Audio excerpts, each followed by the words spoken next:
Welcome to nasal breathing versus mouth breathing. Who is going to win the battle of the breath?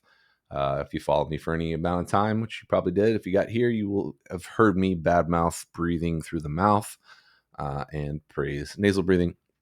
So obviously, you know that there is a winner, and you can also read these bubbles on your right. I believe they're on your right. I'm not sure how this is going to turn out, but when we go through it, we are going to talk about why nasal breathing is so beneficial and all the cool things that we can do with it. We're going to talk about why mouth breathing causes issues, but we're also going to talk about when it is okay to breathe through the mouth.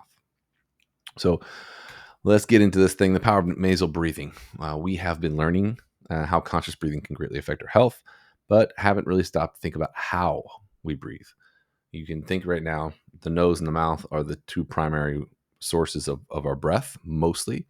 You can also breathe through your butthole under dire circumstances, but that's another course. And these two ways have a significant impact on your health and well-being, depending on how you use them and which way you use them. So the biggest impact is going to be on your ability to deal with stress and your mental health, because those two can drive you in either direction towards your parasympathetic or your sympathetic state, your rest digest, or your fight flight, higher intensity, more hyper vigilant and aware, alert, or like I said, rest digest, calm. So sometimes you want to be over here, sometimes you want to be over here, and the ideal is just to be kind of floating between right here and just be on axis for a moment and then axis for a moment. But a lot of the times, like we've talked about in other presentations, we're over here for a long time, and then it just gets exhausting. So using that breath to pull us back. And then if we're low energy, we're over here. Use that breath to pull you back to center. So that being said, let's explore the benefits of nasal breathing, the issues with mouth breathing, and when you should harness mouth breathing to your advantage. So this little image here, I want you to remember a couple of these things. One is that big area of pink took up all that real estate in your skull. That is your nasal cavity, as it says, where your sinuses and the turbinates lie. So you can see those little ridges, and the air actually kind of flows in and goes around them, where we're going to talk about it a little bit more, but it's filtered, cooled, humidified. It's basically an air conditioning and a filter built in to your face, so that when it gets to lungs, it doesn't cause issues. And we'll talk about those more. The next part is those little tendrils hanging out, those yellow ones. Those are your olfactory nerves. Those are where your sense of smell comes in. And if you look at where it links up to, it's right at the brain. It's right where our memory is stored. And that's why they think smell and memory have such a strong correlation. And that's why they think also, we'll talk about that in a minute too. But smell and memory, just remember that, have a strong correlation between the two. So like I said, filtering, humidifying. Our noses are more than just a feature for smelling. They're designed for breathing. If you look at it, opposed to your mouth, the nose cannot close.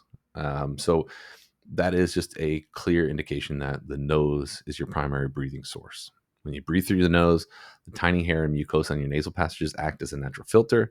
They capture dust, allergens, and other harmful particles. Additionally, nasal breathing adds moisture to the air, preventing dryness in your respiratory system.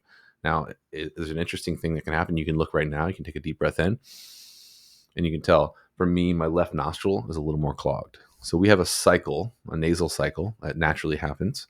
And it does it for a few reasons. But the first reason is that it allows one side to rest and recover and replenish mucosa, so that when it can clear all that out while this side is taking the brunt of the filtering and the humidifying. And then they switch, and then so it allows them these rest periods so they can kind of more focused. Obviously, some still can come through on the side, but it's just a little bit less, giving it that rest period. The other interesting part is, depending which side, will be dependent on what side of the hemisphere of your brain is more active, or your nervous system, your parasympathetic, your sympathetic. And that is a pretty interesting natural rhythm that we have, our nasal cycles.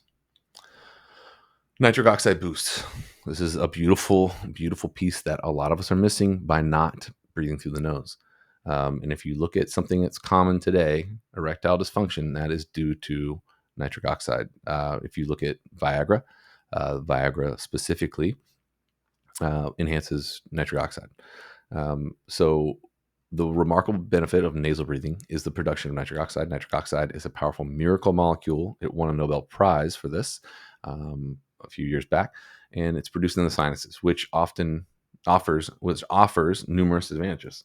It improves blood flow, enhances oxygen uptake, and even has antibacterial properties. By breathing through the nose, you maximize the production and intake of this incredible compound. Okay, one of those pieces also from breathing through the nose and from increased nitric oxide in the vasodilation allows us to get more blood and oxygen to working tissue. In order to release the oxygen is where oxygen efficiency will come in. Again, we talked about this in our CO2 lesson, but nasal breathing facilitates efficient oxygen exchange. The narrow passages of the nasal cavities create higher resistance to airflow, which slows down the breathing process. As we talked about in the CO2 lesson, this allows us to hold more CO2 in the blood and leads to improved oxygen absorption and more efficient energy production in the body. So when we're breathing through our nose constantly, we get used to that flow of oxygen and that level of CO2 in the blood, allowing the Bohr effect to take place and allowing oxygen to be released. We improve our memory. Again, so smell and memory are closely linked, like with those tendrils. And if you can just like think about a time where you smelled something as like at a stage of life that you haven't thought about, a memory you haven't thought about in a while, and that scent hits your nose, you're like, oh my God. For me, it's like I smell like paper and pencils and stuff. It reminds me of being in elementary school. It just takes me right back there. Just like a pure, true, innate, like feeling memory. So it's a really strong memory. So there's ideas and there's studies and theories that nasal breathing will actually help improve memory. And that is because of the olfactory nerve that can sense chemicals in the air and directly speaks to the brain. Okay, so now we're talking about mouth breathing. So the issues that you will have through mouth breathing: dry mouth, sleep disturbances, dehydration, and worse O2 absorption. So dry mouth, breathing through your mouth can cause dryness, leading to bad breath, poor oral microbiome, and an increased risk of dental issues. The number one cause of cavities isn't sugar, it's actually mouth breathing. Now, sleep disturbances. Now these can kind of go hand in hand. If you're mouth breathing at night, you're going to get bad sleep, you're going to get dry mouth, and you're going to get bad oral microbiome, bad breath, all that kind of stuff, and cavities. So mouth breathing can disrupt your sleep patterns, contribute to snoring, and even lead to sleep apnea. And then dehydration. Mouth breathing can lead to a 40% decrease in hydration, which is basically at night you're just like all of your hydration is leaving your mouth. This is just an example. If you're breathing that way during the day, it's same kind of thing. And then the worst O2 absorption is obviously because we just are constantly getting rid of CO2 and getting less tolerant to it and allowing ourselves to have less O2. So also crowded teeth, narrowing facial structures. Talked about this in the biology of our ancestors. So when the teeth will crowd, the chin will actually shrink and recede. We'll get forward head posture, rolled shoulders, airway constricts because of this posture all the way through here, and then same with the nasal passages. It's harder to breathe through the nose, and the nose adjusts and gets crooked. So I'm sure you've seen someone that looks exactly like that. I know a handful of people that do, like to the T. But then you can just get some of those as well. And with mouth breathing is elevated stress, anxiety, poor ability to deal with it, and respiratory infection and illness because there's no filtration or humidifying effects as you take your inhales. Now, we'll talk about this a lot more, and I've mentioned already mouth taping at night.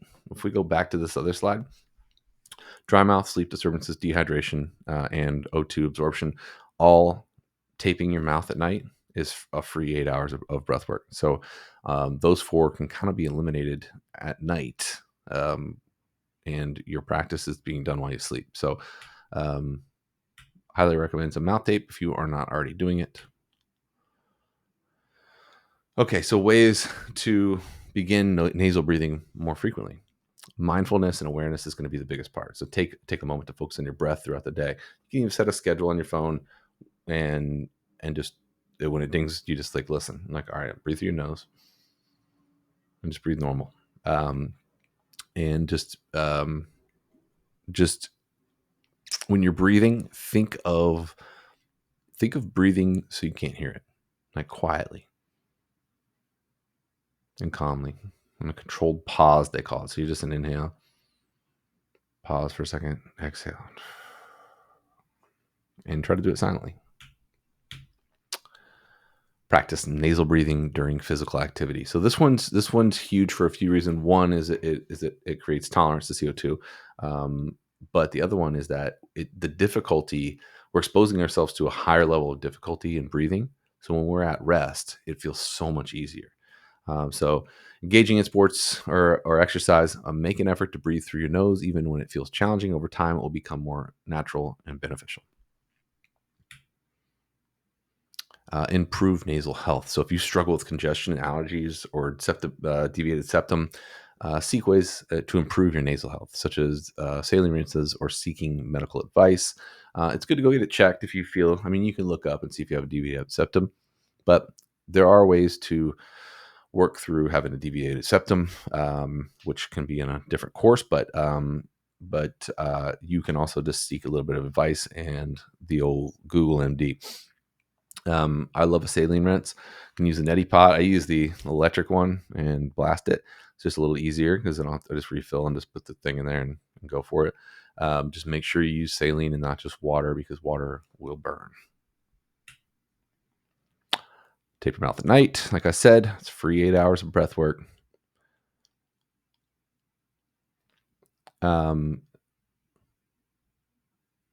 Okay. So sorry, this slides are a little bit weird, but this is about mouth breathing. So when it's okay to breathe through the mouth. So during bouts of intense exercise or performance, you can when performance is the focus, like you're in a race, or you're running from a fucking bear. I don't know what you would run from, but anymore in today's society. But there's a moment where perform like training is not a part of it. You are trying to perform. You want to feel comfortable and you want to feel like you can go further. So ideally, say you're training for a sport, you're training for a triathlon. When you're training, you're doing as much nasal breathing as possible. You're gonna like even mouth tape or take a sip of water and hold it in the mouth and try to create that adaptation so that you are becoming better at absorbing oxygen and more efficient at your sport. Now, when you go to perform, you might want to breathe like that just normally until you feel a little bit of discomfort. I mean, even the minute amount of discomfort, and then allow yourself to go mouth breathe because performance is the focus there. Also, during powerful, explosive movements, mouth breathing can be effective as well. And then transformative breathwork sessions using the mouth for hyperventilation can be super effective at healing emotional wounds and trauma and working through deep experiences. So we use this technique. It's not for everybody. If you have contraindications, which you should be able to ask your facilitator about, and they should be able to answer that question, it might not be for you. But for the people that need it and that want to pursue it, this is a powerful technique that can get you deeper into your subconscious than almost anything else can. So, in conclusion, nasal breathing offers a range of benefits, and mouth breathing mostly offers a range of detriments. Nasal breathing supports our overall health and well-being. Mouth breathing is a secondary breathing method that is used during stress and high-intensity exercise, but also can be harnessed to access areas of the emotional mind. So, breathe through your nose most of the time. Use mouth breathing to your advantage when needed and consciously, but try not to ever unconsciously or subconsciously breathe through your mouth.